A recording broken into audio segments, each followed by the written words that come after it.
Hi everyone! Welcome back to another week of STEMpower. This week we are learning about the environment. We are going to get a tiny glimpse into the ways we can adapt our lifestyle to live sustainably and help the environment. This week's fun fact is that recycling one aluminum can save enough energy to run your TV for 3 hours. Our first activity is the recycling race. In this activity, you will set up 3 locations in a straight line that are parallel to and far away from the starting line. These are the trash bins. We will label these trash bins with the type of trash they accept: recycle, trash, and compost. The printed trash will be in the middle of the trash bins and the starting line. You will line up in a single file line behind the starting line and start the game. When the stopwatch starts, the first student will run to the trash, pick up a piece of trash, and place it in its corresponding trash bin. After the student places the trash in the correct location, you will run back to the next student waiting in line. As soon as you high-five the next student, they can go. When all the trash has been sorted, end the stopwatch once the last student crosses the line. You will sort all the trash to ensure that they have been sorted correctly. For each piece of trash that is wrongly sorted, 5 seconds will be added to your starting time. You can play 2 to 3 times to beat your score.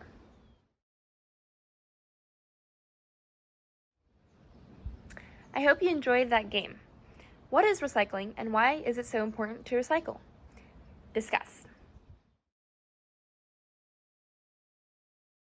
When we buy and consume products such as electronics, shampoo, body wash, and chips, do you ever wonder where all your trash goes?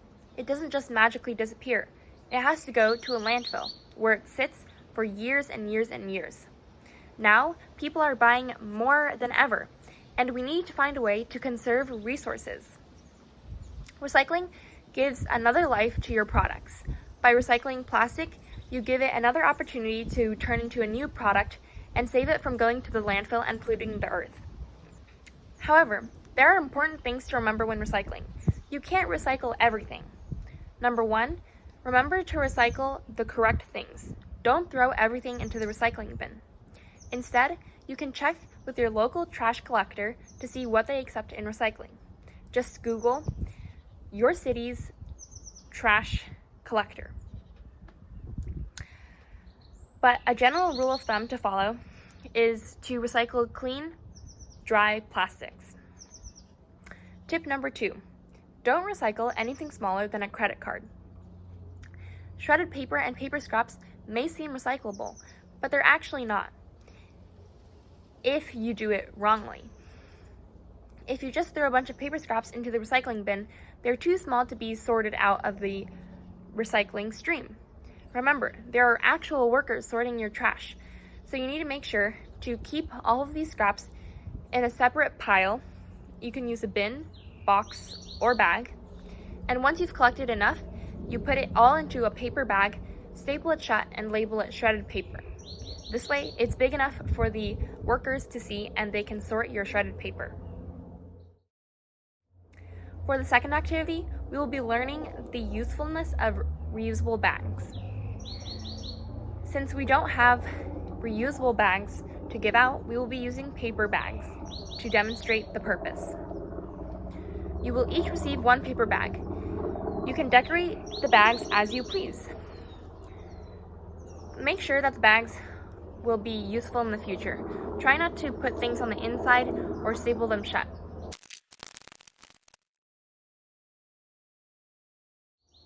Why is it important to use reusable bags? What can you use your reusable bag for? When you throw away plastic bags, they end up in landfills.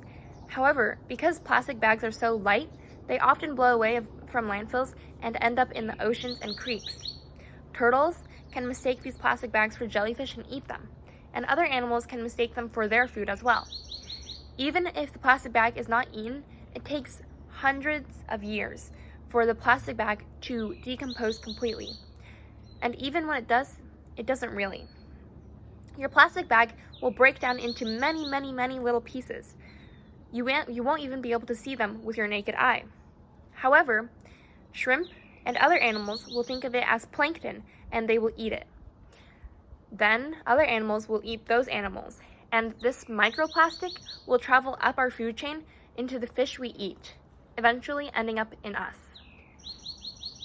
Using a reusable bag is an easy way to prevent this from happening. I hope you learned something new today. If you didn't, please come up with questions about what you would like to learn more of. If you did, please discuss what you learned. Today, we learned a little bit about recycling and had a glimpse into the life cycle of a plastic bag. However, we just examined a tiny piece of the whole issue of sustainability.